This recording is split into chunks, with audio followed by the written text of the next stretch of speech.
हे भगवान जी, ये मानसून का महीना तो बड़ी आफत मचाता है। इतनी तेज आंधी तूफान में आग भी नहीं जल रही है, बस रोटी बनने तक बारिश ना हो। हिमालय जंगल के आसमान में काले काले बादल छाए हुए थे। ऐसे में रानो चिड़िया बार बार चूल्हा जलाने का जतन कर रही थी, लेकिन तेज आंधी तूफान चलने की वजह से चूल्हा बुझा जा रहा था। तभी बहुत जोर की बारिश शुरू हो जाती है और जंगल का हर एक पक्षी अपने अपने घोंसले में होता है। तभी हरिया काका टुन्नू चिड़ा से कहता है ऊपर वाले, आपको भी अभी बारिश की आफत लगानी थी। बेचारे किसान पक्षियों ने खेतों में नारियल के पौधों की खेती करी है। बेचारे सब के सब बारिश में भीग रहे होंगे। अरे और टुन्नू देख, बारिश के साथ ओले भी बरस रहे हैं। अरे घर चल, बारिश थम जाएगी तो आ जाएंगे रोटी पानी खाकर घर से। हरिया काका, बादल इतनी जोर जोर से गरज रहा है, लगता नहीं है कि बारिश रुकेगी। अगर खेतों में पानी भर गया तो सारी की सारी नारियल की फसल बर्बाद हो जाएगी। बड़ा नुकसान हो जाएगा इस बार किसी भी हालत में मुझे अपने घर को पक्का करवाना है और मेरी सारी उम्मीद इस नारियल की खेती पर ही निर्भर है। आप जाओ, मैं खेतों में नाला बना कर आऊँगा, आपके भी बना दूंगा ताकि पानी पास होकर महल में चला जाएगा।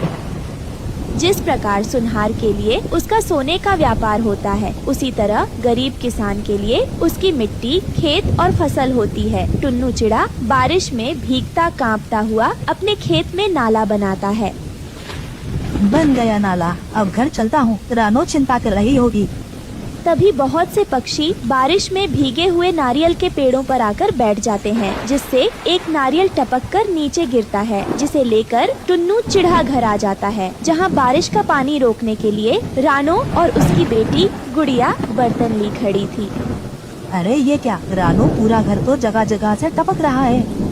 पिताजी, माँ बहुत देर से बर्तन लेकर खड़ी है। मैंने कहा आराम कर लो, ये सारा पानी मैं निकाल दूंगी बाहर।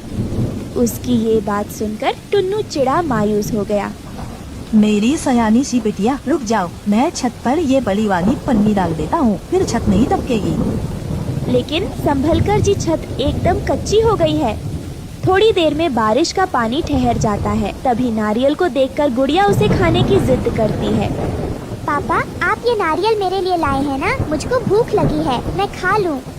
नहीं गुड़िया बेटी, यह खेत की पहली फसल है, इसको भगवान जी को चढ़ाएंगे। बारिश में भीगते हुए टुन्नू मंदिर में ले जाकर नारियल चढ़ा देता है, मगर वो रात जंगल के हर एक पक्षी को भूखे रहकर काटनी पड़ती है। सुबह होते ही सूरज की किरण फूटने के साथ सभी किसान अपनी गाय बैलों को लेकर खेत पर चल देते हैं, मगर अभी भी आसमान बरसाती काली घटाओं से घिरा पड़ा था। हे भगवान, इस आटे में तो केवल 3 रोटी बनी है। गुड़िया बिटिया, ये एक रोटी तू खा ले और एक पिताजी के लिए बचा देना, और एक रोटी मैं बबली काकी को दे आती हूँ। रानो बबली कबूतरी के घोंसले में आती है, जहाँ एक खाट पर वो पड़ी हुई थी। अरे रानो बेटा, कल रात तू खाना लेकर नहीं आई। मैंने तेरी बड़ी राह देखी, फिर मैंने सोचा बारिश के चलते तू नहीं आ पाई होगी। सारी उम्र बीत गई इस घास फूस के घर में रहकर और आधा पेट खाकर, ना जाने हमारे जंगल के भाग्य कब बदलेंगे। ईश्वर ने चाहा तो बहुत जल्द बदल जाएगा। काकी, इस बार तो गांव के सारे किसानों ने अपने खेत में नारियल उगाए हैं। मगर क्या फायदा इतना खून पसीना बहाकर? बेचारे गरीब किसान फसल उगाते हैं और मुखिया जबरन खरीद लेता है। मेहनत का वाजिब दाम भी नहीं देता। ला, तू रोटी खिला दे। ऐसे ही दिन बीत रहे थे। सभी किसानों की नारियल की खेती तैयार हो जाती है। सबके पेड़ में बड़े बड़े नारियल उगते हैं। तभी मुखिया कालू सेठ वहाँ आता है। अरे क्या बात है, इस बार तो खूब अच्छे नारियल हुए हैं तुम्हारे खेत में। इन्हें लेकर मेरी हवेली पर आ जाना और दाम ले जाना। तभी बूढ़े हरिया काका ने कहा, नहीं मुखिया जी, इस बार हम अपने नारियल शहर के बाजारों में बेचेंगे, आपको नहीं बेचेंगे। हाँ मुखिया जी, आपको अपनी फसल बेचकर हमें कोई मुनाफा नहीं होता और अपने परिवार के लिए हमको पक्के घर बनवाने हैं। यह सुनकर मुखिया कालू सेठ खेत में से खिसियाकर चला जाता है और अपने आदमियों से कहता है, ओए सुन, आज बांध का सारा पानी इनके खेत में छोड़ देना। मैंने इनके नारियल के खेतों का नाश नहीं मारा तो मेरा नाम कालू सेठ नहीं है। सभी किसान ने अपने फसल की पहली उपज का नारियल मंदिर में चढ़ाते हैं। उसी रात मुखिया का आदमी पूरे बांध का पानी बहा देता है और ऐसे में बारिश का कहर भी पूरे गांव पर टूट पड़ता है। उस दिन लाडो चिड़िया का लगन भी था और वो आंधी तूफान कई घरों को तबाह कर देता है। अरे पक्षियों, भागो यहाँ से, पूरा जंगल बाढ़ की चपेट में आ गया है।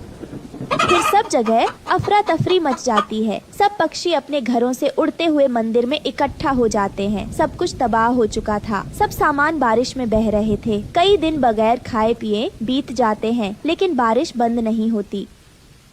है ऊपर वाले दया करो, अरे कुछ नहीं बचा। घर बाहर से लेकर खेत खलियान सब नष्ट हो गए। धीरज रखिए काका, सब ठीक हो जाएगा, आप घबराए नहीं। यह सुनकर गरीबी से हारा हुआ बूढ़ा हरिया तोता बिलखते हुए बोला, अरे ऊपर वाला होता तो ये तबाही आती क्या। रानो बेटा, हम गरीबों के लिए कोई चमत्कार नहीं होने वाला। हमें तो अपनी हड्डियां गलाकर कमाना खाना है। अरे कभी ये मुखिया हमारा हक नोच नोच कर खाते हैं, तो कभी ऊपर वाला हम किसानों को बारिश की मार मारता है।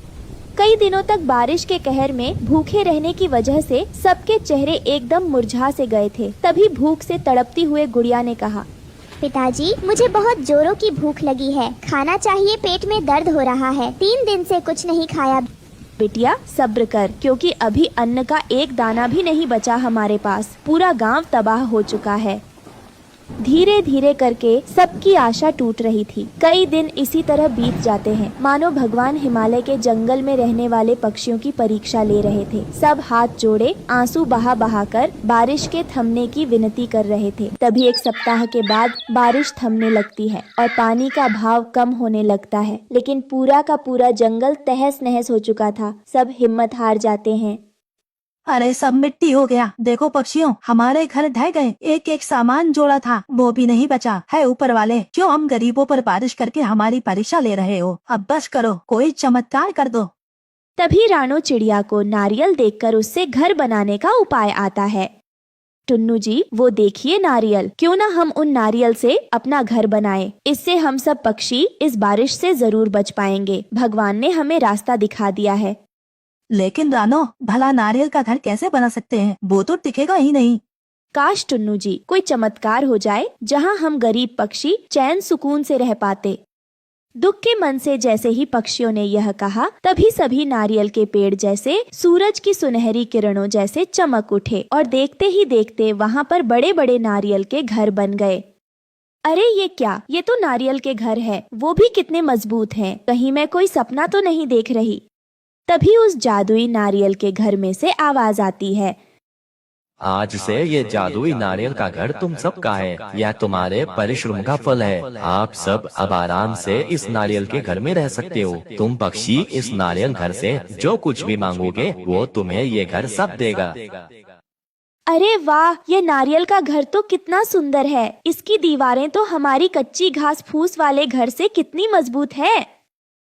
हाँ रानो, क्योंकि ये जादुई नारियल का घर है, इसलिए ये मजबूत और बहुत सुंदर है। ऊपर वाले ने हमारी प्रार्थना सुन ली। फिर सब पक्षी खुश होकर अपने अपने लिए उस नारियल के घर से खाना मांगते हैं और कई दिन बारिश के कहर में जीने के बाद पेट भरकर सब खाना खाते हैं और जादुई नारियल के घर में खुशहाली भरी जिंदगी जीते हैं।